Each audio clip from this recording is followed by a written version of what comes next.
बोला सतगुरु नितिन साहिब की जय।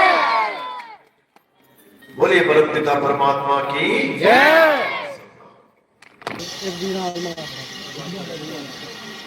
तो आज परम पिता परमात्मा की अपार कृपा से कासगंज में मालिक के मूल ज्ञान का प्रचार होने जा रहा है। बहुत बड़े भाग है उन जीवों के जो आज इस मूल ज्ञान को सुन पाएंगे, और उससे भी बड़े भाग है उन जीवों के जो आज इस मूल ज्ञान को थोड़ा सा भी समझ पाएंगे। क्योंकि सुनना बहुत आसान है, आए बैठे 1 घंटा 2 घंटा सुन के चले गए, लेकिन इस ज्ञान को समझना बहुत मुश्किल है। ये जल्दी समझ में नहीं आता। जिस पर परम पिता परमात्मा की अपार कृपा होती है, ये उसी को समझ में आता है, नहीं तो नहीं आता है। इतना ही जोर लगा लो, समझ में ही नहीं आएगा बता क्या रहे हैं। क्योंकि इस सत्संग में किसी की भी कोई देवी देवता, कोई पितर, कोई किसी की भी कोई महिमा नहीं गाई जाती है। इस सत्संग में किसकी महिमा गाई जाती है?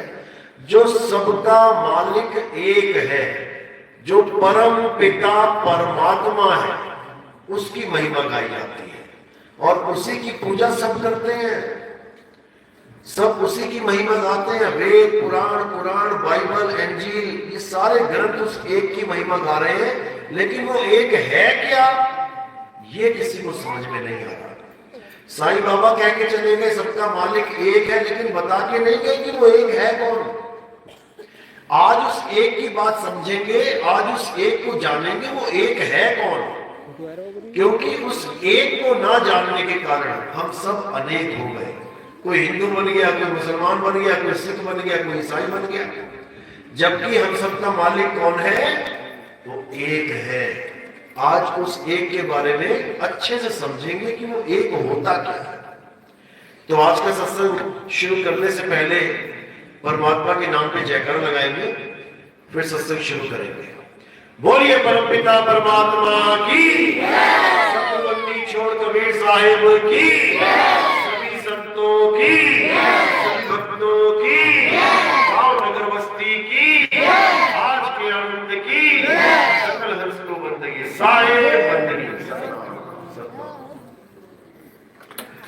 तो कबीर साहब जीवों को समझाते हुए कह रहे हैं कि जग में जीव अनंत न जाने पीव को, और बहुत कहा समझाए 84 के जीव को। कहते हैं दुनिया में जितने भी लोग तुम्हें दिखाई दे रहे हैं, जितने भी जीव जंतु, कुत्ता बिल्ली हाथी घोड़ा पेड़ पौधे, जितने भी, उन सबका मालिक एक है। वो परमात्मा एक है। जैसे सूरज एक है, लेकिन इसकी किरणें अनंत सारे ब्रह्मांड में फैली हुई है। कोई इंडिया में पड़ रही है, कोई पाकिस्तान में पड़ रही है, कोई अमेरिका, जर्मनी, जापान, फ्रांस, कोई कहीं, कोई चांद पे पड़ रही है, कोई किसी ग्रह में पड़ रही है। यानी अनंतों किरणें अलग अलग जगह काम कर रही हैं, लेकिन उसका मालिक एक है। पहले तो ये दिमाग में अच्छे से डाल लो कि चाहे कोई हिंदू है, चाहे मुसलमान, चाहे कोई सिख है, चाहे कोई ईसाई, सबका मालिक एक है। जब तक ये तुम्हारे दिमाग में नहीं गया, तब तक भूल जाओ कि हम एक हो सकते हैं। हम कभी एक नहीं हो पाएंगे। क्यों? क्योंकि हिंदू कहेगा हमारा राम बड़ा है, मुसलमान कहेगा मैं तेरे राम को नहीं मानता, मेरा अल्लाह बड़ा है, सिख कहेगा मेरा वाहिगुरु बड़ा है, ईसाई कहेगा मेरा गॉड बड़ा है। लेकिन दुख की बात यह है कि ये चारों ही अपने अपने भगवान को बुला के नहीं दिखा सकते कि चारों अपने अपने भगवान को बुला ले और कहे देख लेते कौन बड़ा है। नहीं बुला सकते। ना हिंदू बुला सकता, ना मुसलमान बुला सकता, ना सिख, ना ईसाई। लेकिन झगड़ा जितना मर्जी करवा लो। तो बस दिक्कत यही है। झगड़ा क्यों होता है? अज्ञानता के कारण। अज्ञानता के कारण झगड़ा होता है। जब तक ये नहीं समझा कि वो मालिक एक है, परमात्मा एक है, और वही हम सब जीवों का पिता है, इसीलिए उसको परम पिता परमात्मा बोला जाता है, परम पिता। यानी कोई ये गलती से ना सोचे कि परमात्मा तो भी उसका भी कोई पिता है, उसका कोई पिता नहीं है, वो सबका पिता है। तो कह रहे साहिब सबका बाप है और बेटा किसी का नहीं, और बेटा होके जन्मया सो तो साहिब का है। यानी परमात्मा सबका पिता है, सबका। अब बस ये जानना है कि वो है क्या। क्या वो राम जी है, या वो कृष्ण जी है, या वो हनुमान जी है, या वो भोले शंकर है, या वो शेरा वाली माता है, या वो खुदा है, या वो अल्लाह वाहिगुरु गॉड, जो भी तुम नाम धर लो, क्या केवल ये नाम परमात्मा हो सकता है कि कोई कहे मैं अल्लाह को मानता हूं लेकिन अल्लाह को मैंने देखा नहीं कभी। जिसको कभी देखा नहीं उसको मान कैसे लिया? कोई कहे मैं वाहिगुरु को मानता हूं लेकिन मैंने कभी देखा नहीं, तो जिसको कभी देखा नहीं उसको मान कैसे लिया? हमारे संतों ने कभी नहीं कहा कि तुम बिना देखे मान लो। वो कहते पहले तुम्हें प्रमाण चाहिए कि वो है, तब आगे की बात करेंगे। इसीलिए बोला बिन देखे वाह देश की और बात करे सो कूड़, आप पे खारी खात है बेचन फिरे कपूर। खुद परमात्मा राम अल्लाह वाहिगुरु जिसने नहीं देखा वो तुम्हें बता रहा है कि आओ नमाज पढ़ो, अल्लाह को खुश करो, आओ वाहिगुरु वाहिगुरु जपो, आओ गॉड गॉड जपो। जो खुद नहीं जानता कि अल्लाह होता क्या है, वाहिगुरु होता क्या है, गॉड होता क्या है, तो आज ये जानेंगे कि वो है क्या। क्योंकि बिना ये जाने कि अल्लाह कहते किसे हैं, गॉड है क्या, राम है क्या, तुम्हारी भक्ति कभी पूर्ण हो ही नहीं सकती। ये तो तुम केवल एक नाम पकड़ के बैठ गए। किसी ने राम नाम पकड़ लिया, किसी ने अल्लाह नाम पकड़ लिया, किसी ने वाहिगुरु पकड़ लिया, और सब अपने अपने भगवान अलग बना के बैठ गए। जबकि सबको पता है इस दुनिया में मेन 4 धर्म है, हिंदू मुस्लिम सिख ईसाई। चारों धर्मों की किताब को उठा के देखो। हिंदू के धर्म में लिखा है कि भगवान ने सूरज बनाया, चांद बनाया, धरती बनाई। मुसलमानों की किताब उठा लो, उसमें लिखा है अल्लाह ने सूरज बनाया, चांद बनाया, धरती बनाई। सिखों की उठा लो, उसमें क्या लिखा है कि वाहिगुरु ने सूरज बनाया, चांद बनाया, धरती बनाई। ईसाइयों की बाइबल उठा लो, उसमें भी यही लिखा है कि गॉड में सूरज बनाया, चांद बनाया, धरती बनाई। तो अगर ये अलग अलग होते तो यहां कितने सूरज होते? 4 होते। एक अल्लाह ने बनाया, एक वाहिगुरु ने, एक गॉड ने, एक भगवान ने। 4 चांद होते, 4 धरतियां होती, लेकिन यहां पर सारा मामला एक है। इसका मतलब कहीं ना कहीं कुछ ना कुछ गड़बड़ जरूर है। ये जो धर्मों के नाम पे लड़ाई हो रही है, ये कहीं ना कहीं दिक्कत जरूर है। जब सारे ग्रंथ कह रहे हैं कि भगवान ने दुनिया बनाई, तो दुनिया तो एक ही है। इसका मतलब चारों किताबें तो सही बोल रही हैं, लेकिन हमारे समझ में फेर हो गया है। कैसे? जैसे प्यास लगती है तो पानी से बुझती है। पानी पियोगे प्यास बुझ जाएगी। पानी क्या है? H2O, हाइड्रोजन ऑक्सीजन का बॉन्ड है। अब जो ग्लास में रखा है वो हाइड्रोजन और ऑक्सीजन है, लेकिन उसके नाम बहुत सारे रख दिए, जल, नीर, वाटर, टोए, पानी। अब 5 नाम एक ही तत्व के रख दिए गए हैं और सब उन नामों को पकड़ के बैठ गए कि हमारा जल है, उसी से गला गीला होगा। अंग्रेज कहता नहीं, वाटर वाटर करके गला गीला होगा। अगला कहता नहीं, पानी पानी जप के गला गीला होगा। कह रहा नहीं, नीर नीर, टोए टोए जप के गला गीला होगा। तो पांचों के पांचों अज्ञानता में हैं, पांचों भ्रम में हैं। कब तक भ्रम में रहेंगे? जब तक वो गिलास के अंदर पड़ा हुआ पानी को नहीं पी लेंगे, जब तक वो गिलास में पड़े पानी को जान नहीं लेंगे कि पानी होता क्या है। नाम तो सब पकड़ के बैठ गए, राम, अल्लाह, वाहिगुरु, गॉड, खुदा, नाम सबने पकड़ लिए, लेकिन नाम का तत्व क्या है। जल, वाटर, नीर, टोए, पानी, नाम तो पकड़ लिए, लेकिन ये तत्व क्या है, उस तत्व का किसी को ज्ञान नहीं है। बस दिक्कत यही है। अगर तत्व का ज्ञान हो जाए तो पानी वाला भी समझ जाएगा कि वाटर इसी का नाम है, जल वाला समझ जाएगा नीर, टोए इसी का नाम है, झगड़ा खत्म हो जाएगा। लेकिन जब तक तत्व ज्ञान नहीं हुआ तब तक सब नाम के पीछे ही झगड़ा करते रहेंगे। अब हमें जानना है कि ये नाम कहां से आए। ये इतने सारे नाम हैं। भगवान राम, दशरथ जी ने भगवान राम के कितने नाम रखे थे, अपने लड़के कितने नाम रखे, एक, रा और मां। लेकिन अभी तुम इंटरनेट पे सर्च करो मोबाइल में, भगवान राम के 108 नाम, देखो 108 नाम आ जाएंगे। ये किसने रखे? पिता ने तो एक ही नाम रखा था राम जी का, ये 108 नाम किसने रख दिए?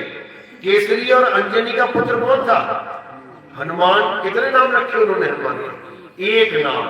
अभी नेट पे सर्च करो हनुमान जी के 108 नाम, ऐसे ऐसे नाम आ जाएंगे तुमने जीवन में कभी सुने नहीं होंगे। ये किसने रख दिए?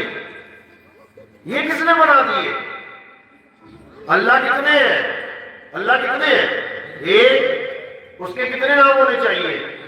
एक। कुरान पाक में कितने नाम लिखे हैं? 99 नाम लिखे हैं कुरान में अल्लाह के। ये किसने बना दिए? अल्लाह क्या बैठा बैठा यही सोचता था मैं अपने नाम बनाता जाऊं? 99 नाम रख लिए उसने। किसने रखे ये नाम? इंसानों ने नाम रखे। और कैसे रखे? गुणों के आधार पे।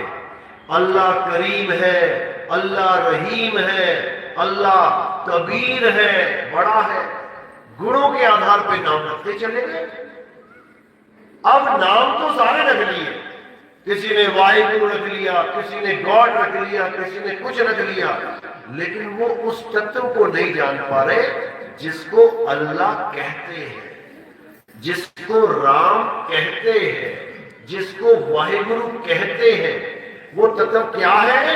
उसको जान लेने मात्र से ये सारी दुनिया के धर्म एक हो जाएंगे, क्योंकि सब एक ही तो महिमा गा रहे हैं, लेकिन जानते नहीं है। सारी दुनिया कितना प्यास रखती है तो क्या पीती है? सारी दुनिया पीती है ना, यानी सारी दुनिया को एक करती है ना पानी में। सारी दुनिया में जितने भी लोग सांस ले रहे हैं वो वायु कितनी है? एक ही है ना, यानी एक ही वायु सारे धर्मों का काम चला रही है। सारी दुनिया में जितने भी लोग हैं, आसमान कितने उसके? एक आसमान के नीचे बैठे हुए हैं सारी दुनिया है। कितनी धरती में बैठे हुए हैं? एक ही धरती में बैठे हैं। जब हर चीज एक यूज कर रहे हैं, जब हर एक तत्व सबके लिए समान काम कर रहा है, तो अल्लाह, वाहिगुरु, गॉड, राम अलग तत्व कैसे हो सकता है? बस यही जानना है। यानी हमें तत्व ज्ञान चाहिए, तत्व ज्ञान। अर्जुन को कृष्ण जी ने किसके पास जाने के लिए बोला? पूरा ज्ञान अर्जुन को दिया कृष्ण जी ने गीता में, विराट रूप तक दिखा दिया। लेकिन उस ज्ञान को, उस सत्य को प्राप्त करने के लिए कहां जाने को बोला? तत्वदर्शी संत के पास जाने को बोला कि अर्जुन, अगर तुम इस आत्मा का ज्ञान जानना चाहते हो, अगर तुम इस सत्य का ज्ञान जानना चाहते हो, तो तुम ऐसे तत्वदर्शी संत के पास जाओ जो तुम्हें तुम्हारी आत्मा का यानी तत्व का ज्ञान करवा दे। वो सत्य क्या है? आत्मा ही सत्य है। ये अल्लाह क्या है? आत्मदेव ही अल्लाह है। ये वाहिगुरु क्या है? आत्मदेव ही वाहिगुरु है। ये गॉड क्या है? होली स्पिरिट यानी शुद्ध आत्मा ही गॉड है। और इसी की महिमा कृष्ण जी ने गीता में गाई है। क्या कहते हैं? हे अर्जुन, ये आत्मा अजन्मा है, इसका कभी जन्म नहीं होता, इसका कभी जन्म नहीं होता। ये आत्मा अजन्मा है। ना तो आत्मा को कोई शस्त्र काट सकता है, ना आत्मा को अग्नि जला सकती है, ना आत्मा को वायु सुखा सकती है, और ना ही आत्मा को जल भिगो सकता है। किसकी महिमा गा रहे हैं कृष्ण जी? आत्मा की। आत्मा की। समझो, आत्मा की महिमा गा रहे हैं। लेकिन हम क्या कर रहे हैं? हम कृष्ण जी की पत्थर की मूर्ति पूज रहे हैं। वो क्या समझा रहे हैं? हे अर्जुन, अपने जीवन काल में, यानी इस मनुष्य चोले में, जो अपनी आत्मा को जान लेता है वो परमात्मा को जान लेता है। सारे संसार में अगर कोई परम सत्य है तो वो आत्मा है। आत्मा के अलावा सब झूठ है, सबका नाश हो जाएगा। हर चीज जो भी तुम्हें दिख रही है, हर चीज का नाश हो जाएगा। किसका नाश नहीं होगा? आत्मा। आत्मा का कोई नाश नहीं कर सकता। आत्मा के अलावा हर चीज बना हो जाएगी, लेकिन ये आत्मा यानी रूह कभी फना नहीं होती, कभी नहीं होती। आत्मा समझ रहे ना? आत्मा का नाम सुना है ना सबने? अपनी अपनी आत्मा लेके आए हो सब? घर में तो नहीं छूट गई किसी की? देख लो कहीं किचन विचन में पड़ी हो, नहाते धोते पता लगा वहां पे कपड़ों के साथ टांग दी, वही रह गई लटकी हुई, टंकी तो रह जाती है लटकी हुई। आत्मा सबको पता है ना? लेके आए हो अपनी अपनी आत्मा? चेक करो, हाथ लगा के जरा देख लो एक बार। क्या सबूत है कि आत्मा लेके आए हो साथ में? क्या सबूत है?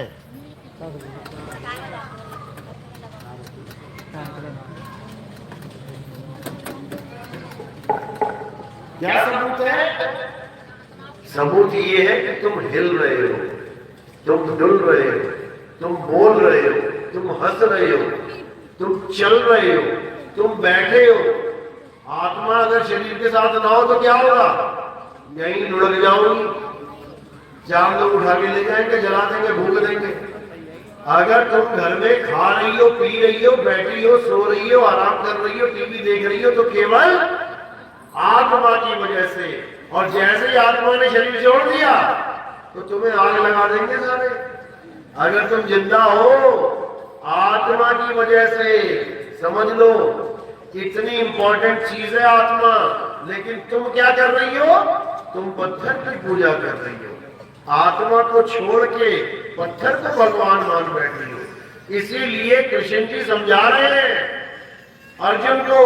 क्या कह रहे हैं? अध्याय 3 17वां श्लोक पढ़ो जरा, क्या कह रहा है? कह रहे हैं, हे अर्जुन, जो अपनी आत्मा में रमण करते हैं, जो अपनी आत्मा में तृप्त है, जो अपनी आत्मा में संतुष्ट है, उनके लिए कोई धार्मिक कर्म कर्तव्य लागू ही नहीं होता। यानी अगर कोई आत्मज्ञान में आ गया, उसको सारी उम्र किसी मंदिर, मस्जिद, गुरुद्वारे, चर्च में जाने की जरूरत नहीं है, समझ लो। लेकिन कब नहीं है? जब वो आत्मज्ञानी गुरु की शरण में आ गया। और अगर आत्मज्ञानी गुरु नहीं मिला तो जाते रहो, मंदिर भी जाओ, मस्जिद भी जाओ, गुरुद्वारे भी जाओ, चर्च भी जाओ। क्यों? ताकि तुम एक लाइन पे लगे रहो, भगवान की लाइन पे लगे रहो, अल्लाह की लाइन पे लगे रहो, गॉड वाहिगुरु की लाइन पे लगे रहो, कहीं गलत कामों में ना पड़ जाओ। इसलिए तुम्हारा नित्यनेम चालू रहे। कब तक? जब तक तुम्हारे जीवन में कोई आत्मज्ञानी गुरु नहीं आ गया, जब तक तुम्हारे जीवन में कोई तत्वदर्शी संत नहीं आ गया, तब तक सब कुछ करो, पूजा करो, पाठ करो, हवन करो, यज्ञ करो, तीर्थ जाओ, जो मर्जी करो। लेकिन जब आत्मज्ञानी गुरु मिल गया, और उसकी बात तुम्हारे समझ में आ गई, उसके बाद इन सबको छोड़ दो। इसका मतलब ये नहीं कि तुम नास्तिक हो जाओगे, इसका मतलब ये नहीं है। तुमने 10वीं 12वीं करी है ना, 10वीं करी है ना, 10वीं करके क्या किया, उस 10वीं की क्लास को छोड़ के आगे बढ़ गए, 12वीं कर ली, उसके बाद 12वीं की क्लास भी छोड़ के आगे बढ़ गए, कॉलेज में आ गए, उसके बाद कॉलेज करके भी छोड़ दिया। तो जब कॉलेज करके छोड़ दिया तो क्या तुम अनपढ़ हो गए? नहीं हुए। यानी कि तुमने पढ़ाई पूरी करके अब तुम कमाई करोगे।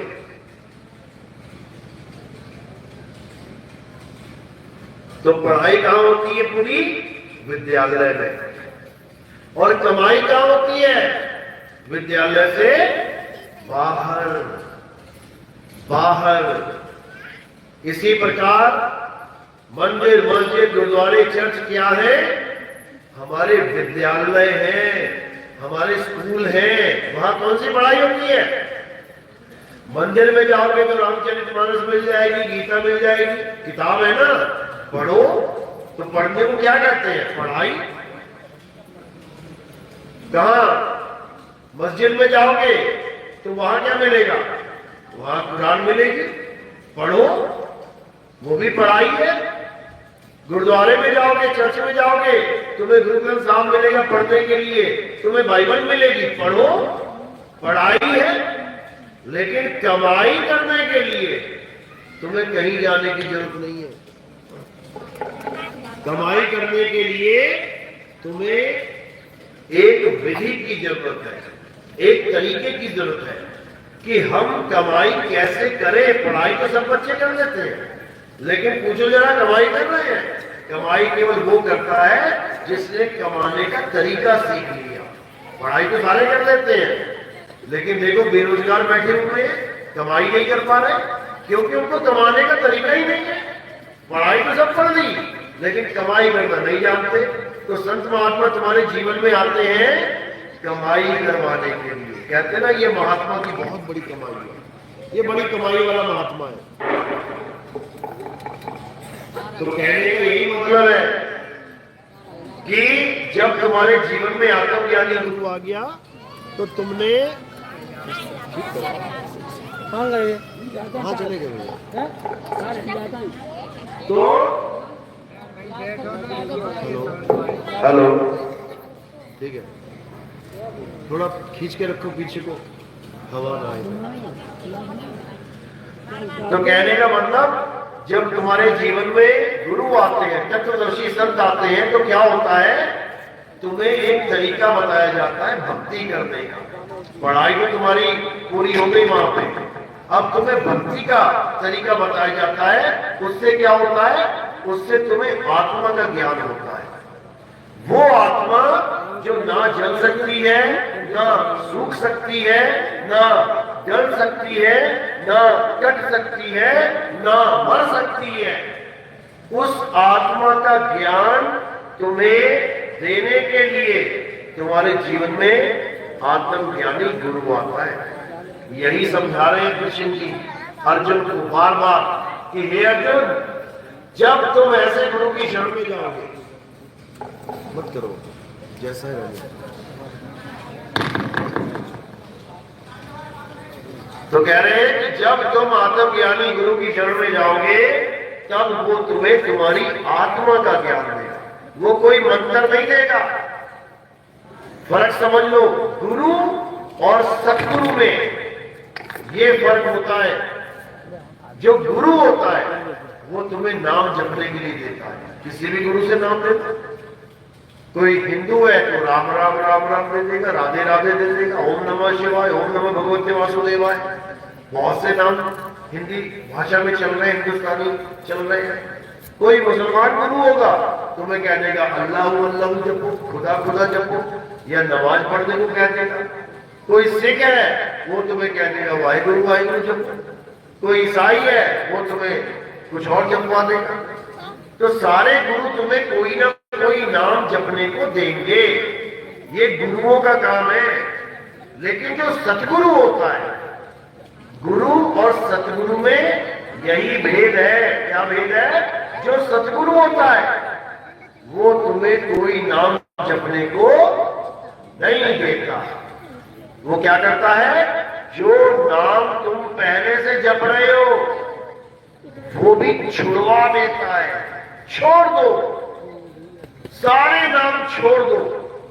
हिंदू है तो राम राम छोड़ दो, मुसलमान है तो अल्लाह अल्लाह छोड़ दो, सिख है तो वाहिगुरु वाहिगुरु जपना छोड़ दो, ईसाई है तो गॉड गॉड करना छोड़ दो, सब छोड़ दो। तो करे क्या? उसको जानो जिसकी वजह से तुम राम बोल पा रहे हो। मुंह से निकला ना राम, किसकी वजह से? आत्मा की वजह से। मुसलमान नमाज पढ़ रहा है अल्लाह अल्लाहु अकबर अल्लाहु अकबर, किसकी वजह से बोल पा रहा है? आत्मा की वजह से। ये वाहिगुरु वाहिगुरु किसकी वजह से? आत्मा की वजह से। समझ लो, इस आत्मा की वजह से तुम सारे जयकारे लगा पा रहे हो, जय श्री राम, आत्मा की वजह से। अल्लाह अकबर, आत्मा की वजह से। सत श्री अकाल, आत्मा की वजह से। सारे नाम तुम आत्मा की वजह से बोल पा रहे हो, लेकिन आत्मा को ही नहीं जानते। बस दिक्कत ये है। तो आत्मा सत्य है, आत्मा अजन्मा है, आत्मा अविनाशी है, आत्मा अखंड है, आत्मा अचल है, आत्मा स्थिर है, अबोल है, अडोल है, अकह है, नि अक्षर है, नि तत्व है। ये आत्मा के सारे नाम हैं। इसी आत्मा के और भी नाम रखे हुए हैं, अल्लाह, वाहिगुरु, गॉड, राम, ये सारे नाम इसी आत्मा के हैं। लेकिन लोग आत्मा को ना जान के केवल नामों के चक्कर में पड़ रहे हैं। ये नाम किसकी उपज है? इंसानों ने नाम बनाए हैं। जब आदि मानव था, आदि मानव पता है ना, 5वीं कक्षा 6ठी कक्षा में आदि मानव पढ़ाया जाता है। जब आदि मानव था तब उसका कौन सा धर्म था? तब उसकी कौन सी जात थी? तब वो कौन सी भाषा बोलता था? पत्थर टकरा टकरा के आग जलाना सीखा था बेचारा। क्या बोलेगा उसको? जो आग जला रहा है उसका भी नाम ना रख पाया कि इसको बोलूं क्या मैं? आग बोलूं, वाटर बोलूं, जो कुछ क्या बोलूं इसको? कोई नाम ही नहीं था उसका। लेकिन धीरे धीरे आदि मानवों ने क्या किया? भाषा का विस्तार किया। हिंदुस्तान में जो आदि मानव थे उन्होंने अपने मुंह से निकलने वाली हर आवाज को लिपिबद्ध कर दिया, लिख दिया। उनके मुंह से निकला आ, उन्होंने आ लिख दिया, ई लिख दिया, ऊ लिख दिया, का खा गा, सारे अक्षर लिख दिए। कितने अक्षर बने? 52 अक्षर। हिंदी भाषा के कितने अक्षर हैं? 52 अक्षर। अब अंग्रेजी आदि मानव जो अमेरिका में, इंग्लैंड में आदि मानव थे, उन्होंने भी अक्षर बनाए। ये नहीं कि केवल हमने बनाए, उन्होंने भी अक्षर बनाए। कितने अक्षर बनाए? कितने अक्षर? 26। अंग्रेजी भाषा में 26 अक्षर है। आज तक 27वां नहीं बना पाए वो। और हमारे संतों ने, ऋषियों ने 52 अक्षर खोज लिए। तो उन्होंने अपने अक्षरों के द्वारा सारे संसार के नाम, जितनी भी चीजें देखी, नाम बनाए। हमने अपनी भाषा में सारे नाम बनाए। अब क्या हुआ? नाम तो बनाए, अच्छी बात है। अब आगे इसी भाषा में भगवानों के नाम भी रख दिए। अरबी देश वालों ने अल्लाह रख दिया, अंग्रेजों ने गॉड रख दिया, हिंदुओं ने राम रख दिया, विष्णु रख दिया। अलग अलग भाषाओं में अलग अलग नाम रख दिए, लेकिन उस तत्व को नहीं जान पाए। अब क्या करना है? अब इन नामों को किनारे कर देना है। ठीक है, अच्छे नाम है, हमें प्रिय है, लेकिन जपना नहीं है। पानी का नाम पानी रखा है, अच्छी बात है, बड़ा प्यारा नाम है, लेकिन जब प्यास लगे तो जपना नहीं है। पानी का नाम वाटर भी रखा है, लेकिन प्यास लगे तो वाटर वाटर जपना नहीं है। तो करना क्या है? पानी का भेद प्राप्त करता है कि पानी है कहां, वो परमात्मा है कहां, वो राम है कहां जिसको मैं पाना चाहता हूं। कहां है वो तुम्हारे बिल्कुल पास में है। मोह को कहां ढूंढे रे बंदे, मैं तो तेरे पास में। वो राम और कोई नहीं, आत्मा को ही बोला जाता है। इसलिए कहा जाता है आत्म राम। आत्म राम की वजह से भगवान राम भी चल रहे हैं। वो शरीर किसकी वजह से चल रहा है? आत्मा की वजह से। तो उसी आत्मा को आत्म राम कहते हैं। राम जी का नाम राम इसलिए रखा गया था क्योंकि राम जी के पैदा होने से पहले आत्म राम का ज्ञान चल रहा था, उस रमता राम का ज्ञान चल रहा था। इसलिए दशरथ जी ने अपने बेटे का नाम उस आत्म राम के नाम के ऊपर राम रख दिया। गाते भी हैं हम लोग, तुझ में राम, मुझ में राम, सब में राम समाया, सबसे कर लो प्रेम, जगत में कोई नहीं पराया। यानी सबके अंदर वो राम बैठा हुआ है। लेकिन किसी मुसलमान को बोलो जाके, क्या तुम्हारे अंदर राम भगवान बैठा है? वो कहेगा भैया तेरा भगवान होगा, हमारे अंदर नहीं बैठा। किसी ईसाई को बोलो जाके, तेरे अंदर राम है क्या? मेरे अंदर राम वाम नहीं है, कभी ना मानेगा वो। अब क्या करना है? अब राम को जानना है। राम है आत्मा। अब तुम किसी से भी पूछ लो, मुसलमान से पूछो तेरे अंदर आत्मा है क्या, तो क्या कहेगा? नहीं, मेरे अंदर आत्मा नहीं है। बोलेगा हाँ मेरे अंदर आत्मा है। ईसाई से पूछो, हाँ भाई तुम्हारे अंदर आत्मा है क्या? कहेगा हाँ हमारे अंदर आत्मा है। एक भी ऐसा नहीं होगा जो ये कह दे कि नहीं मेरे अंदर आत्मा नहीं है। यानी असली राम आत्म राम है, जो हिंदू को भी चला रहा है, जो मुसलमान को भी चला रहा है, जो सिख को भी चला रहा है, जो ईसाई को भी चला रहा है, जो सारे जीव जंतुओं को चला रहा है। असल में राम वो है। वो पत्थर की मूर्ति को राम मत समझ लेना कि वो राम है। अगर वो राम है तो पत्थर की मूर्ति चल के दिखाए, कभी नहीं चल सकती। यानी जो चल सकता है, जो जीवित है, वो उसकी पूजा कर रहा है। जो ना चल सकता है, ना बोल सकता है, ना खा सकता है, ना पी सकता है, और ना ही वो जीवित है, निर्जीव पत्थर है। लेकिन तुम्हें भगवान बना के पूजवाया जा रहा है। ठीक है, जब तक तुम्हें ज्ञान ना हो आत्मा का, तब तक पूछ सकते हो, बिल्कुल ठीक है। कैसे? जैसे बच्चे छोटे छोटे खिलौनों से खेलते हैं, गुड्डे गुड़िया का खेल, शादी ब्याह भी कर देते हैं। ठीक है, कर रहे कोई बात नहीं, लेकिन कब तक? जब तक उनकी समझ ना बढ़ जाए। अब तुम थोड़ी नहीं खेलोगे गुड्डी गुड़िया से। क्यों नहीं खेल रहे तुम लोग? बचपन में सबने खेला है ना, एक भी नहीं होगी ऐसे जिसने गुड्डी गुड़िया ना खेला हो। लेकिन कब तक? जब तक तुम समझदार नहीं हो गए। समझदार हो गए, गुड्डे गुड़िया कहां पड़े हैं पता ही नहीं तो अपने बचपन में उनके लिए लड़ते थे, झगड़ते थे एक दूसरे से। मेरा खिलौना ले गया, मेरा खिलौना तोड़ दिया। आज उन खिलौनों की कोई कीमत नहीं तुम्हारे सामने। क्यों? क्योंकि तुम्हारी समझदारी बड़ी हो गई है, बढ़ गया है तुम्हारा विवेक, बुद्धि। इसी प्रकार एक शुरुआत करने के लिए पत्थर पूजा, मूर्ति पूजा अच्छी है, शुरुआत करने के लिए। लेकिन कहो बुढ़ापे तक वही करते रहो, तो ये बिल्कुल गलत है। समझ लो, शुरुआत हमारी आंगनबाड़ी से होती है, नर्सरी, एलकेजी, यूकेजी से होती है, अच्छी बात है। लेकिन अगर तुम बुढ़ापे तक आंगनबाड़ी में जाते रहो, बुढ़ापे तक पहली क्लास में बैठे रहो, तो वो अच्छी बात है? कभी नहीं। तो इसलिए मंदिर जाओ, गुरुद्वारा जाओ, मस्जिद जाओ, चर्च जाओ। कब तक? जब तक तुम्हें ये समझना आ जाए कि आत्मा को जानना ही परमात्मा को जानना है। इसीलिए बोला जाता है ना, आत्मा सो परमात्मा। यानी अगर तुम परमात्मा को ढूंढना चाहते हो तो परमात्मा को कभी मत ढूंढना। किसको ढूंढना है? आत्मा को, क्योंकि आत्मा में ही परमात्मा छुपा है। जब तुम्हें घी चाहिए होता तो क्या लेते हो?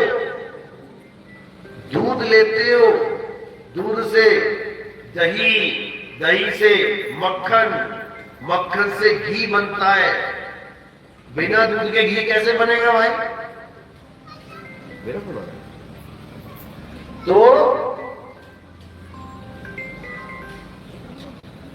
तो क्या करना है? अब अपनी आत्मा में परमात्मा को ढूंढना है। कैसे ढूंढेंगे? जब तुम्हें आत्मज्ञानी गुरु मिलेगा, वो तुम्हें समझाएगा कि बेटा तुम शरीर नहीं हो।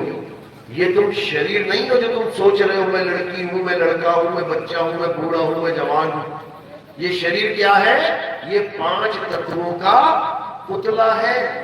कौन कौन से 5 तत्व? आकाश, अग्नि, वायु, धरती और जल। ये 5 तत्वों का पुतला है। धरती से क्या बना है शरीर में? ये खाल, बाल, दांत। पानी से क्या बना है? ये थूक, आंसू, लार, खून। हवा से क्या बना है? ये सांस जो ले रहे। आग से क्या बना है? गर्मी। डॉक्टर टेम्परेचर देखता है थर्मोमीटर लगा के, ये आग से बनी है गर्मी। आकाश से क्या बना है?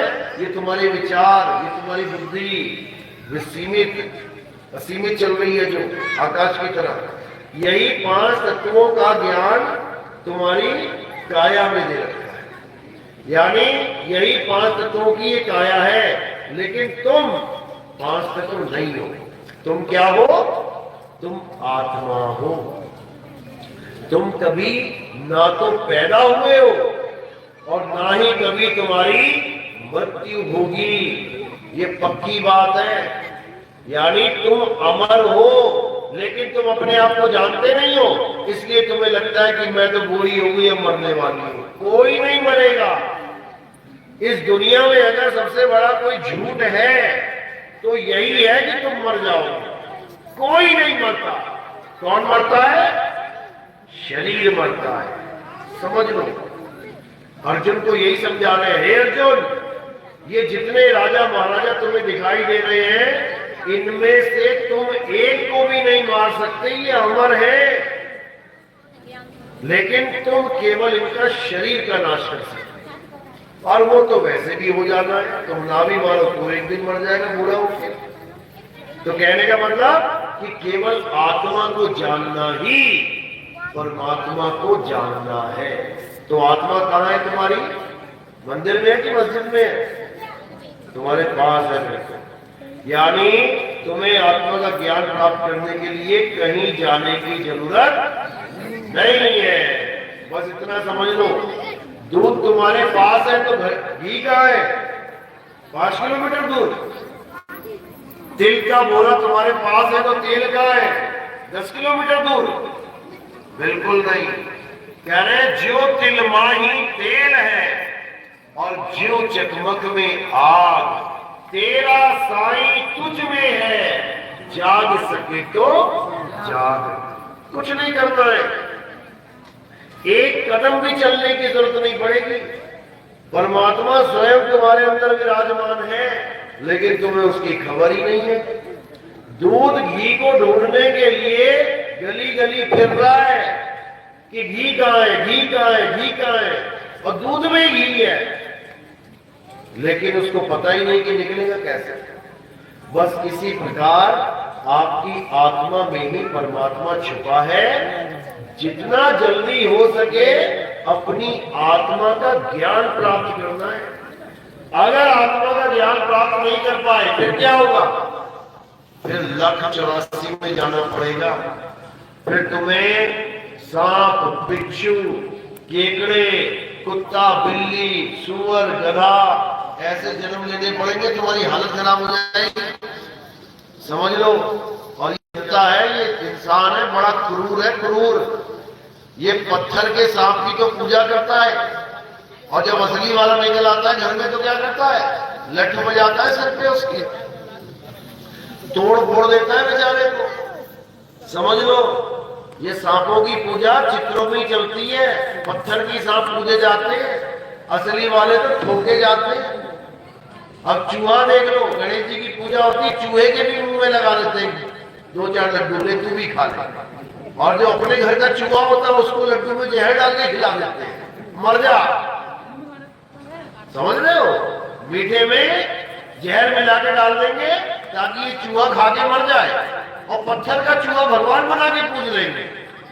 समझ लो, नंदी को खूब माथा टेक के टीका लगा के खिलाएंगे लड्डू, और जब असली वाला आ जाए तो हट करके खेतों से भगाएंगे डंडे मार मार के। समझ लो, ये ऐसा खतरनाक इंसान है, इसके पल्ले में पड़ जाना तुम आगे, और पड़ ही जाओगे 84 में।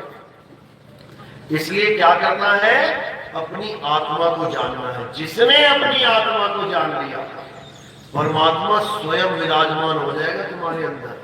समझ लो, मीराबाई कह रही है ना, पायो जी में नाम रतन धन पायो, वस्तु अमोलक दी मेरे सतगुरु, कृपा कर अपनायो। अब मीराबाई तो पत्थर की मूर्ति लेके घूमती थी गली गली में, सबको पता है, तो सतगुरु की क्या जरूरत पड़ गई उसको? सतगुरु क्या करेगा? वो मूर्ति को पूज रही है, बात खत्म है, भगवान मिल जाएगा, तो सतगुरु कहां से आ गया बीच में? और कह रही है वस्तु अमोलक दी मेरे सतगुरु। अमोलक का मतलब होता है जिसका कोई मोल ही नहीं होता, यानी तुम्हें एक ऐसी चीज मिल जाए जिसका कोई मोल ही नहीं है। सोचो, तुम्हें गिनती भी नहीं आती है, वहां तक ऐसी चीज मिल जाए। क्या है वो चीज? क्या वो मूर्ति अमोलक है जो वो लेके घूमती है? भाई मूर्ति कितने की है? जाके देखो, 20 रुपया, 50 रुपया, 100 रुपया, अरे लाख रुपए, अरे 10 लाख रुपए, अरे 50 लाख की होगी। अमोलक तो नहीं हुई। अमोलक का मतलब जिसका कोई मोल ना हो।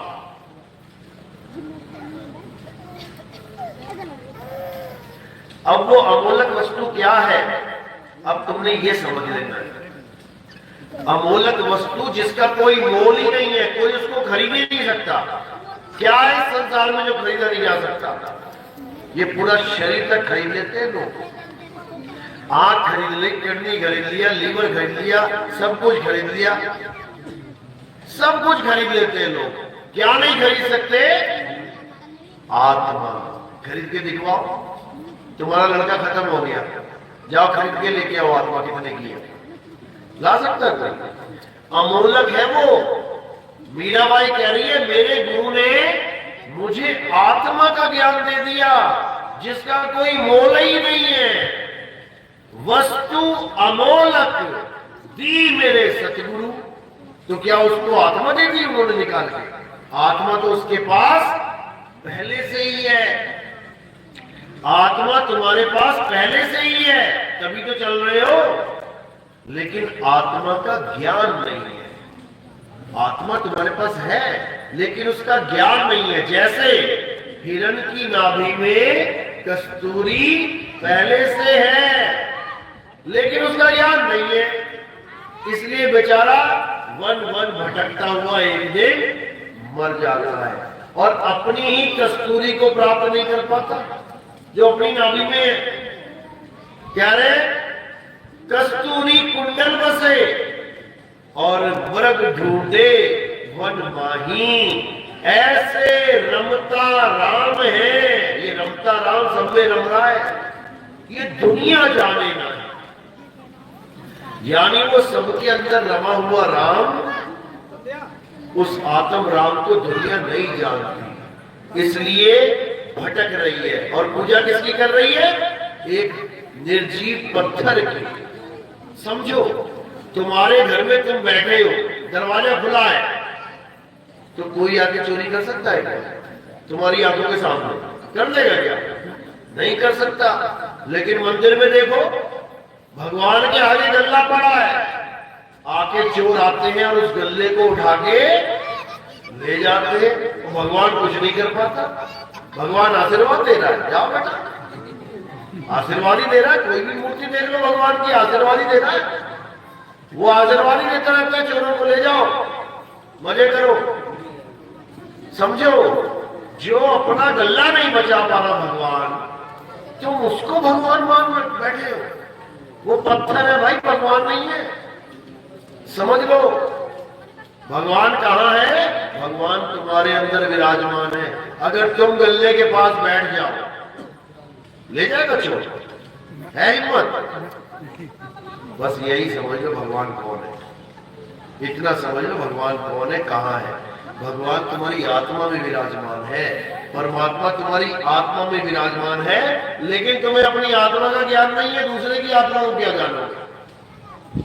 और कहते मरता क्या ना करता, यानी आग तो लगी हुई है भगवान परमात्मा को पाने की, लेकिन पता ही नहीं है तो क्या करेंगे? तो कहीं और माथा पीटेंगे जाके। कोई पीपल पे माथा पीट रहा है, कोई तुलसी पे माथा पीट रहा है, कोई मंदिर में पीट रहा है, कोई तीर्थों में पीट रहा है माथा जाके। कहीं ना कहीं तो पूजा करनी पड़ेगी ना, तभी तो मन में तसल्ली आएगी कि हमने भगवान जी की पूजा कर ली। अरे भगवान जी को तो तुम जान ही नहीं पाए, किसी और की पूजा करके आ गए। समझ लो, गंगा नदी में नहाने जाते हैं लोग कि हमारे कर्म कट जाए। गंगा नदी का, गंगा माता का अपना सगा पुत्र भीष्म पितामह, उसके कर्म ना कट पाए। महाभारत में सबसे गंदी मौत अगर किसी की हुई है तो किसकी हुई है? भीष्म पितामह की हुई है। बाकी एक तीर, दो तीर, गदा कैसे ही मर गए। वो बेचारा इतने तीर खा के लेटा रहा, मौत भी नहीं आ रही है।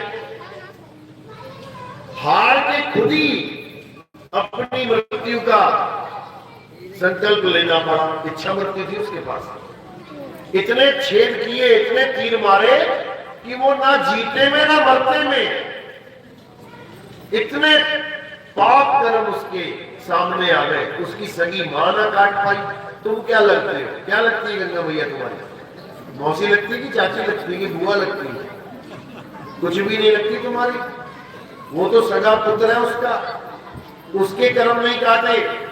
क्या कर्म किया था उसने? उसने एक सांप को उठा के झाड़ियों में फेंक दिया था। मारा नहीं था, केवल झाड़ियों में फेंक दिया। उस झाड़ी में इतने कांटे थे, वो सारे कांटे उसके चुभ गए। वो बेचारा धीरे धीरे धीरे करके मर गया और मरता मरता श्राप दे गया कि जिसने मेरी ये हालत करी है उसकी भी ऐसी हालत हो जाए। बताओ, गंगा का सगा पुत्र एक सांप को, यहां आदमी भी नहीं मारा, सांप को मारने का इतना पाप लगा कि पूरे शरीर में छेद हो गए। तो सोचो तुमने कितने पाप किए होंगे। कौन सी गंगा मैया तुम्हारे पाप धोने वाली है? सबका हिसाब होगा। इसलिए पाप कर्म तो वैसे ही नहीं करने हैं। करना क्या है? ऐसा काम करना है जिससे सारे पाप धुल जाए, बिना गंगा में छलांग मारे। अभी गए थे गंगा में लोग पाप धोने, देखा ना कितने मर गए। पाप धोने गए थे कि पाप का फल भुगतने गए थे? पापों का फल भुगत लिया, मर गए वहीं पे। जब इंसान पाप करता है, तुमने किसी का कत्ल कर दिया तो जज क्या कहता है? इसको फांसी पे चढ़ा दो। यानी पापों का फल मौत होती है। तो गंगा नदी के किनारे जितने मरे वो पाप धोने गए थे कि पापों का फल प्राप्त करने गए थे? मौत हो गई उनकी, क्योंकि अज्ञानी जीव है, नहीं जानता कि पाप कैसे कटते हैं। कैसे कटेंगे पाप? आत्म ज्ञान की गंगा में नहा के। जब आत्म ज्ञान की गंगा में नहा लोगे तब तुम्हारे ऊपर कोई कर्म ही लागू नहीं होगा। समझ लो, जब तुम आत्मा ही हो गए, अब आत्मा को ना तो कोई शस्त्र काट सकता है, तो बताओ तुम्हें कौन से पाप की सजा मिलेगी? आत्मा को ना कोई जला सकता है, बताओ तुम्हें नरकों की आग में कैसे जलाया जाएगा? आत्मा को कोई सुखा नहीं सकता, कोई भिगो नहीं सकता, बताओ पानी में कैसे तुम्हें बैतरणी नदी में डुबाया जाएगा? यानी तुम सारे कर्मों से न्यारे हो जाओगे। यमराज भी तुम्हें पकड़ नहीं सकता। यमराज क्या पकड़ता है? शरीर पकड़ता है। और जब तुम आत्मा का ध्यान करोगे तो तुम शरीर रहोगे ही नहीं, क्योंकि जिसका ध्यान करता है ये जीव उसी का रूप हो जाता है। जिसका तुम ध्यान करोगे वैसे ही हो जाओगे। बच्चे का ध्यान है क्रिकेट की तरफ तो क्या बन जाएगा? क्रिकेटर बन जाएगा। बच्चे का ध्यान है म्यूजिक की तरफ तो क्या बन जाएगा? म्यूजिशियन बन जाएगा। बच्चे का ध्यान है शिकार की तरफ तो क्या करेगा? वो शिकारी बन जाएगा। बच्चे का ध्यान है किसी मशीन की तरफ, क्या बनेगा? कोई मैकेनिक बन जाएगा। बच्चे का ध्यान है सिलाई कढ़ाई की तरफ तो क्या बनेगा? दर्जी बन जाएगा। जैसा ध्यान तुम करोगे तुम वैसे ही हो जाओगे। किसी का ध्यान है भक्ति की तरफ तो क्या बन जाएगा? भगत बन जाएगा। किसी का ध्यान है काट छाट की तरफ तो क्या बन जाएगा? कसाई बन जाएगा। इसी प्रकार जब तुम्हारा ध्यान आत्मा में होगा तो तुम क्या बन जाओगे? आत्मा ही हो जाओगे तुम। और जब तुम आत्मा हो जाओगे तब तुम्हें कोई पकड़ ही नहीं सकता। क्या पकड़ेगा? शरीर पकड़ेगा। शरीर को काटेगा मारेगा, तुम्हें नहीं पकड़ पाएगा। यही है असली गंगा, यही है असली मुक्ति। एक बार आत्मज्ञानी हो गए उसके बाद यमराजा तुम्हें हाथ नहीं लगा सकता। और आत्मज्ञान नहीं है तो भाई बहुत दुर्गति होने वाली है, याद रखना। और यमराज पकड़ेगा जरूर, ऐसा कोई नहीं है जिसे नहीं पकड़ेगा। समझ लो कैसे पकड़ता है यमराज, ये भी समझ लो।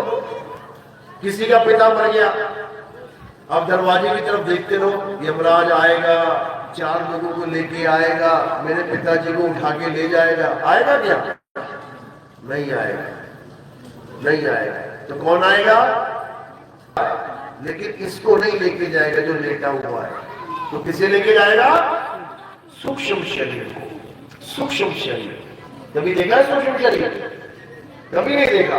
रोज देखते हो, रोज। एक भी दिन ऐसा नहीं है जिस दिन तुम्हें सूक्ष्म शरीर ना दिखता हो। ये कब दिखता है? जब तुम्हारी आंखें खुली होती है तब ये नहीं दिखता। जैसे तुम अभी देख रहे हो ना सबको, इसमें तुम्हें एक भी सूक्ष्म शरीर नहीं दिखेगा। क्या दिखेगा? स्थूल शरीर दिखेगा। ये आंखों से स्थूल शरीर दिख रहा है। सूक्ष्म शरीर देख रहा है तो क्या करना पड़ेगा? सोना पड़ेगा। सो जाओ। सोते हो ना तुम लोग? कौन कौन सोता है? हाथ खड़ा करना। सो जाते हो? तुम कभी सोते नहीं हो भाई। इस वक्त तुम सो रहे हो कि जाग रहे हो? जाग रहे हो ना? क्यों? क्योंकि तुम्हें ये सब दिखाई दे रहे हैं। यानी मैं देख रहा हूं, इसका मतलब मैं सो नहीं रहा हूं। तो जब तुम सो जाते हो तब सपने कौन देखता है? तो फिर सो कर रहे हो? तुम तो देख रहे हो। देख रहे हो इसका मतलब जाग रहे हो। तो सो कौन रहा है? शरीर। शरीर सो रहा है और तुम्हें ये भी नहीं पता कि मेरा शरीर कहाँ सो रहा है। बेड पे सो रहा है, जमीन पे सो रहा है, छत पे सो रहा है, नाना क्या सो रहा है, मामा क्या सो रहा है। तुम्हें इसका कोई आवाज नहीं आता कि मेरा शरीर कहाँ सो रहा है। समझ लो चादर शरीर के ऊपर है कि बेड के नीचे गिर पड़ी है, कोई होश नहीं है। यानी शरीर सो रहा है लेकिन तुम जाग रहे हो, तभी तो सपना देख रहे हो। अब जो सपने में शरीर दिख रहे हैं तुम्हें, मम्मी दिख गई, पापा दिख गया, भाई दिख गया, बहन दिख गया, ये कौन सा शरीर है? सूक्ष्म शरीर। स्थूल वाला तो तुम्हारे साथ ही पड़ा होगा, माँ बाप बेटा सब घराड़े मार रहे हैं, सो रहे हैं मजे से, लेकिन तुम्हें सपने में चारों मिलने आ गए। अब तुम उठ के कह रही हो मम्मी तुम सपने में आई थी। तो जिसको तुमने देखा वो नहीं है जो लेटी है, ये तो स्थूल शरीर है। जिसको सपने में देखा वो कौन है? सूक्ष्म शरीर। यमराज इसी सूक्ष्म शरीर को पकड़ के लेके जाता है। सपने में शेर देखा किसी ने? आज तक शेर देखा किसी ने सपने में? शेर पीछे पड़ा हो, दोस्ती है लग रहा है शेरों से गाँव में। एक के पीछे भी नहीं पड़ा शेर कभी। कभी भी देखोगे कोई भूत प्रेत शेर पिशाच कोई भी जैसे तुम पे अटैक करता है, जैसे अटैक करेगा तो क्या होगा? एकदम तुम बिस्तर पे आ जाओगे, अपने सपने को छोड़ के भागे आओगे। शेर कभी तुम्हें पकड़ ही नहीं पाएगा। जैसे छलांग मारी तुम्हारे ऊपर, तुम एकदम भाग के आ गए। कहां पे? जिस बिस्तर पे सोए हुए थे, एकदम जाग गए। ये रास्ता किसने बताया तुम्हें? तुम तो जंगल में शेर के पास बैठे हुए थे, तो बिस्तर तक कौन लेके आया तुम्हें? इसको ध्यान कहते हैं, सूरत कहते हैं। सूरत इसी की मुक्ति करवानी है। ये कभी यहां बैठी है, कभी सूक्ष्म में बैठी है, कभी यहां बैठी है, कभी सूक्ष्म में बैठी है। रोज 18 घंटे स्थूल में रहती है, 6 घंटे सूक्ष्म में रहती है। ये कभी यहां ट्रांसफर हो जाती है, कभी वहां हो जाती है। इसी की दुर्गति हो रही है, इसी को निकालना है यहां से। इसीलिए साहिब ने कहा, सूरत बसी संसार में, तासे पड़ गई दूर, और सूरत बांधे स्थिर करो, आठों पैर हुजूम। ऐसी भक्ति करो जो 24 घंटे चलेगी। ये 1-2 घंटे वाला काम, ये 10 मिनट की आरती, 5 मिनट का मंदिर जाके टन करके आ जाना, इससे कुछ होने वाला नहीं है। भक्ति कैसे करनी है? 24 घंटे, यानी जागते हुए भी करनी है, सोते हुए भी करनी है। सोते हुए भी तुम्हें परमात्मा को याद रखना है, क्योंकि मौत सोते हुए भी हो जाती है। कैसे करोगे? कौन सी आरती गाओगे अगर सोते सोते मौत हो गई? कौन से भगवान का नाम लोगे सोते सोते? तो ये जो भक्ति है, ये सूरत को एकाग्र करने की भक्ति है। दिन में भी रहेगी, रात में भी रहेगी, जब प्रैक्टिस पूरी हो जाएगी तब। समझे? तो इसलिए हम आत्मा को जानो, आत्मा की बात करो।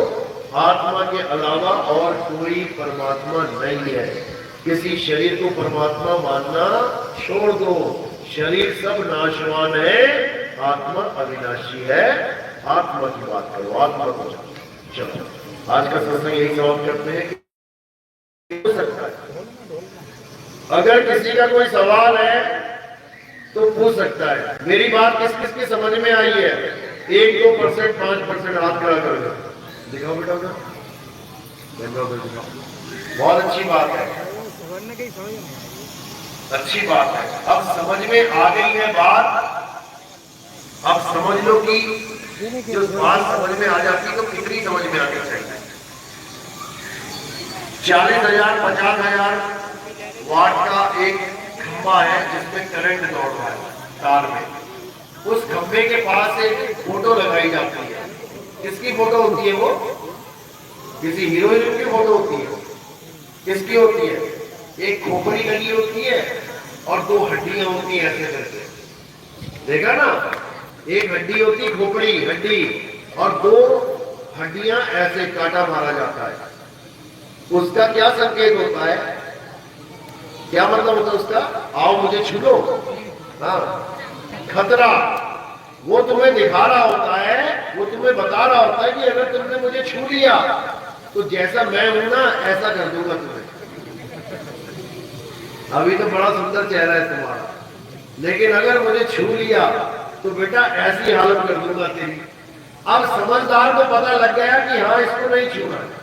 अगर वो फिर भी छुए तो वो समझदार है कि बेवकूफ? बेवकूफ। अब जिसने हाथ खड़ा किया है कि मुझे समझ में आ गया, अब अगर वो समझने के बाद अगर किसी पत्थर की पूजा करे, अगर किसी तीर्थ में जाके किसी नदी में नहा के सोचे कि मेरी मुक्ति हो जाए, मेरे कर्म कट जाए, अगर कोई निर्जीव वस्तु की पूजा करे तो वो समझदार है कि बेवकूफ? बस इसको समझना है। जब बात समझ में आ गई तो फिर आ गई, फिर बेवकूफ नहीं बनना है। अब समझदारी वाली बात करनी है। जो समझ में आ गया उसको और अच्छे से समझना है।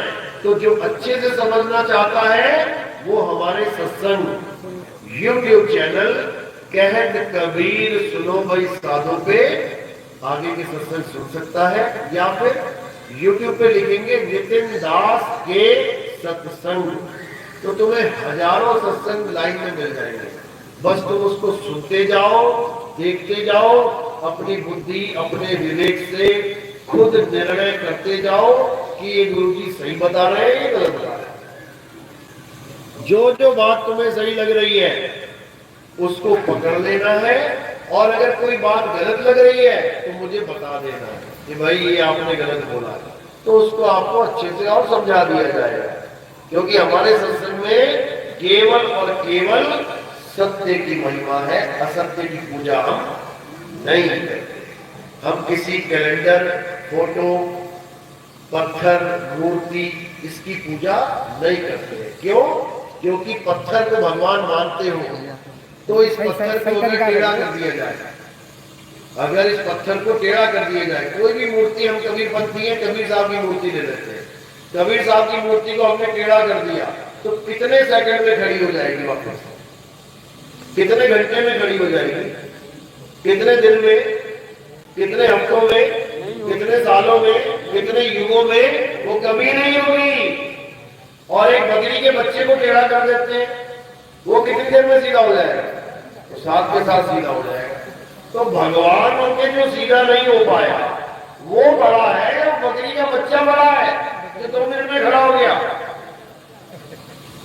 आखिर भगवान सीधा क्यों नहीं हो पाया और बकरी का बच्चा सीधा हो गया? कारण क्या है? क्योंकि बकरी के बच्चे में आत्मा है। आत्मा है, तुम अपने बच्चे को टेढ़ा करोगे वो भी 1 मिनट में सीधा हो जाएगा। आत्मा है इसलिए। और आत्मा ना हो, कर दिया टेढ़ा, आत्मा नहीं है, क्या होगा? वो भगवान की तरफ पड़ा रहेगा, क्योंकि वो निर्जीव हो गया है। आत्मा के बिना क्या बोला जाता है? निर्जीव, मुर्दा। मुर्दा बोलते हैं।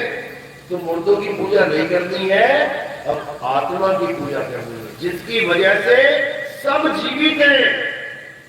उसको जानना है, उसको समझना है। तो कृष्ण जी गीता में यही समझा रहे हैं। हमारी एक छोटी सी गीता आती है, हर हर गीता, घर घर गीता। मिल गई सबको? नहीं मिली है तो भगत जी से बात कर लेना और इसको जरूर पढ़ना। बिल्कुल छोटी सी बनाई है हमने, सार निकाल लिया उसमें से, जो मेन चीज है वो निकाल ली है। तो कहते हैं देखो ये हमारी हर हर गीता, घर घर गीता है। इसको आप लीजिए, इसको पढ़िए, ताकि तुम्हें समझ में आए कि कृष्ण जी ने असल में ज्ञान क्या दिया था और हमें करवा क्या दिया। देवी देवताओं की पूजा कृष्ण जी ने द्वापर युग में बंद करवा दी थी, पता है आपको? द्वापर युग में देवी देवताओं की पूजा कृष्ण जी ने बंद करवा दी थी कि कोई देवी देवताओं की पूजा नहीं करेगा। फिर क्या हुआ? फिर इंद्र को गुस्सा आ गया। इंद्र भगवान कहता है कि देवताओं की पूजा बंद करवा दी, इनको तो डुबो के मार देंगे। आ गया जोर लगाने अपना, खूब बारिश करी, खूब बारिश करी। तो कृष्ण जी ने क्या किया? उन्होंने गोवर्धन पर्वत उठा लिया, 1 उंगली पे। क्यों उठाया? कि डरने की जरूरत नहीं है बेटा, मैं बैठा हूं तेरे साथ। किसी देवता की पूजा नहीं करना। ये द्वापर युग में बोला था उन्होंने। तो कलयुग में कहां से आ गई पूजा? जब द्वापर युग में पूजा पाठ बंद करवा दिया कृष्ण जी ने, इंद्र को भी हरा दिया कि कोई नहीं करेगा तेरी पूजा, कोई नहीं करेगा देवताओं की पूजा। सारे हवन यज्ञ बंद करवा दिए। तो कलयुग में किसने चालू करवा दिए? कौन आ गया कृष्ण जी से बड़ा? कौन है? कलयुग। किसने करवाए? सबसे बड़ा कलयुग है और जी। कलिकाल ने। कलिकाल पता है कौन है? कलिकाल। रावण का नाम सुना है? कंस का नाम सुना है? हिरण्यकश्यप का नाम सुना है? कलिकाल का नाम सुना है? नहीं सुना होगा। कलिकाल इस पूरे ब्रह्मांड का सबसे बड़ा राक्षस है।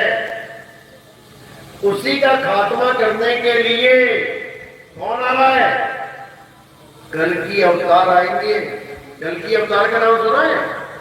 वो भी नहीं सुना? बहुत बढ़िया। 10 अवतार सुने? 10 अवतार। राम जी का अवतार, कृष्ण जी का अवतार, ये सुने हैं ना? अभी तक कितने अवतार हो गए? 9 हो गए। 9 अवतार हुए।